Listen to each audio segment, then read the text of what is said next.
Hello, আসসালামু আলাইকুম সবাইকে। তো সকাল সকাল বাবা অনেক বাজার নিয়ে এসেছে। আমাদের এলাকায় আবার সবসময় ফ্রেশ শাকসবজি পাওয়া যায়। তো রেগুলারই অল্প অল্প করে নিয়ে আসা হয়। তো এখানে ডাটা ছিল, আর এটা ছিল মাসকলাইয়ের ডাল। এটা কিন্তু একদম হাতে করা ছিল সবকিছু, মানে মেশিনে ভাঙানো ছিল না, একদম হাতে করা ছিল। আর এখানে শোল মাছ দিয়ে রান্না করা হবে। দুই রকম মাছ রান্না করা হবে। শোল মাছ দিয়ে হচ্ছে মাছের ডাল রান্না করা হবে, আর এমনি মাছ রান্না করা হবে। তো এখানে আমি ভেজে নিচ্ছিলাম।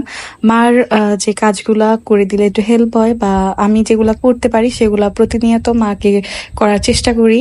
আজকে আপনাদের সাথে একটা মজার ঘটনা শেয়ার করি। সেটা হচ্ছে কত সুন্দর সুন্দর করে ভিডিও বা ছবি এডিট করে শেয়ার করি, সেগুলা ভাইরাল হওয়ার কোনো নাম নেই।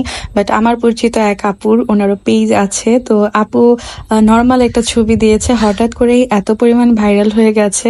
তো এটাই বলতেছিলাম আপুর সাথে, যে কখন কি ভাইরাল করে দেয় ফেসবুক আসলেই জানা যায় না। মানে নর্মাল একটা ছবি বা একটা নর্মাল ভিডিও অনেক সময় ভাইরাল হয়ে যায়, আবার অনেক সুন্দর সুন্দর ভিডিও বা অনেক সুন্দর সুন্দর ছবি সহজে ভাইরাল হয় না। তো এখানে আমি ডাটাগুলা ভেজে দিচ্ছিলাম। আমাদের বাসায় মাছ যে কোনো তরকারি রান্না করার আগে দেখি ভালো করে ভেজে নেয়। তো মাছ ভাজার পর এখানে ডাটাগুলা ভেজে দিচ্ছিলাম। এরপর হচ্ছে এটা চিরচিঙ্গা ভাজি করব সাদা। আর কালারটা দেখেন মাশাআল্লাহ কি সুন্দর, একদম সবুজ ছিল। ভাজার পরও কিন্তু সেম কালার থাকবে।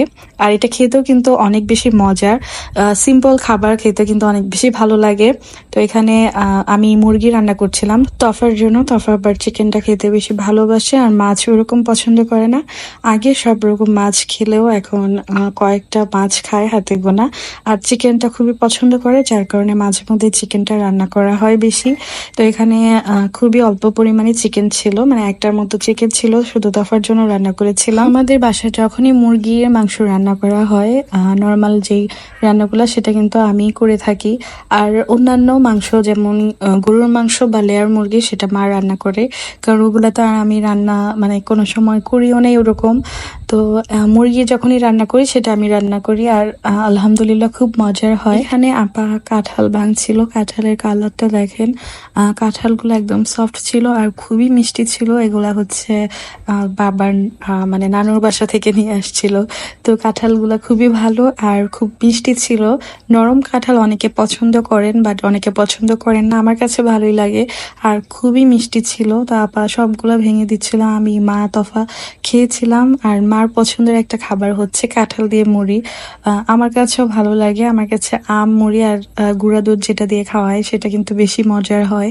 তো কারা কারা এরকম কাঁঠাল মুড়ি দিয়ে খান বা কাঁঠাল পছন্দ করেন কমেন্টে অবশ্যই জানাবেন। তফা কিন্তু প্রথম প্রথম কাঁঠাল ওইরকম পছন্দ করতো না, বাট একটা দুইটা খাওয়ার পর যখন দেখে অনেক মিষ্টি কাঁঠাল বা টেস্টি হয় খেতে, তখন কিন্তু কাঁঠাল খেতে পছন্দ করে। তো এখন এক পিস দুই পিস খেতে পারে।